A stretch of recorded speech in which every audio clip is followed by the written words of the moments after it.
الحمدللہ الحمدللہ وحدہ والصلاة والسلام علی من لا نبی بعد واعوذ باللہ من الشیطان الرجیم بسم اللہ الرحمن الرحیم رب اشرح لی صدری ویسر لی امری واحلل عقدۃ من لسانی یفقہوا قولی۔ السلام علیکم ورحمۃ اللہ وبرکاتہ۔ آج کل واٹس ایپ اور فیس بک پر جمعہ مبارک کہنے کا چلن بہت عام ہو گیا ہے۔ جمعرات کی شام سے ہی جمعہ مبارک کے میسیجز آنا شروع ہو جاتے ہیں۔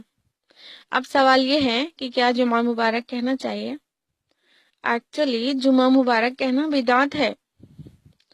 لوگوں کا کیا آرگیومنٹ رہتا ہے جمعہ مبارک کہنے کے جواز میں کہ جمعہ کو عید کہا گیا ہے حدیث میں، تو عید کی مبارکباد دیتے ہیں نا، اس لیے جمعہ کی مبارکباد دینا چاہیے۔ اور جمعہ کا دن بہت فضیلت کا حامل ہے۔ اس دن نوح علیہ السلام کی کشتی پار لگی تھی، اس دن آدم علیہ السلام کو اللہ تعالیٰ نے پیدا کیا اور جمعہ کے دن ہی ان کی توبہ قبول ہوئی وغیرہ۔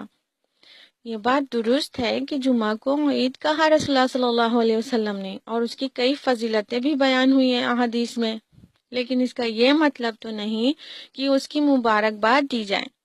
رسول اللہ صلی اللہ علیہ وسلم نے ایسا کبھی نہیں کہا کہ جمعہ کے دن لوگوں کو وش کیا ہو، مبارکباد دیا ہو، گریٹنگ دیا ہو، نہ بازار میں، نہ مسجد میں، نہ گھر میں، کہیں پہ بھی نہیں، اور نہ صحابہ نے ایسا کبھی کیا۔ عیدین یعنی عید الفطر اور عید الاضحیٰ کی مبارکباد صحابہ سے ثابت ہے۔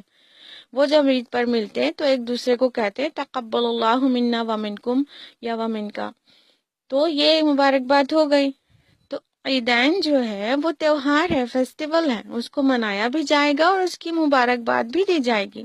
لیکن جمعہ تہوار نہیں ہے، بلکہ اس کو عید عبادت کے ریلیشن سے کہا گیا ہے، کیونکہ اس دن ایک بڑی اور ویکلی گیدرنگ ہوتی ہے عبادت کی غرض سے، اور امام خطبہ دیتا ہے، اس لیے جمعہ ہفتے کی عید ہے۔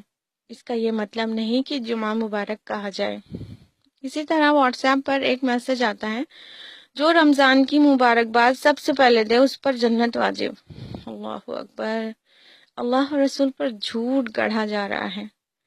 اللہ کے رسول صلی اللہ علیہ وسلم نے فرمایا، بخاری میں حدیث ہے کہ جو بھی مجھ پر جھوٹ باندھے وہ اپنا ٹھکانہ جہنم میں بنا لے۔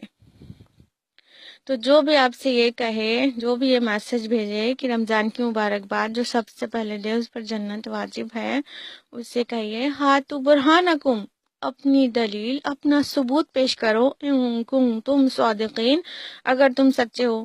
سورہ بقرہ سورہ نمبر 2 آیت نمبر 111۔ جنت ملنا اتنا ہی آسان تھا تو صحابہ نے ساری عمر جہاد کیوں کیا، اور اپنی جانوں کے نذرانے پیش کرنے کی کیا ضرورت تھی؟ صرف ایک بار کہہ دیتے رمضان مبارک کافی تھا، معاذاللہ۔ اور واٹس ایپ پر یہ بھی میسج بہت گھومتے رہتے ہیں، تم کو اللہ کی قسم، تم کو رسول کی قسم، تم کو لا الہ الا اللہ کی قسم، اس میسج کو 11 لوگوں کو فارورڈ کرو، تمہاری سب سے بڑی خواہش پوری ہو جائے گی۔ اب لوگ پریشان ہو جاتے ہیں، اتنی بڑی قسم دے دی، اب تو فارورڈ کرنا ہی پڑے گا۔ اب واٹس ایپ میسیجز لوگوں کی تقدیر کے فیصلے کرے گا، معاذاللہ۔ تقدیر کا لکھنے والا، مرادوں کو پوری کرنے والا، دعاؤں کو قبول کرنے والا صرف اللہ ہے۔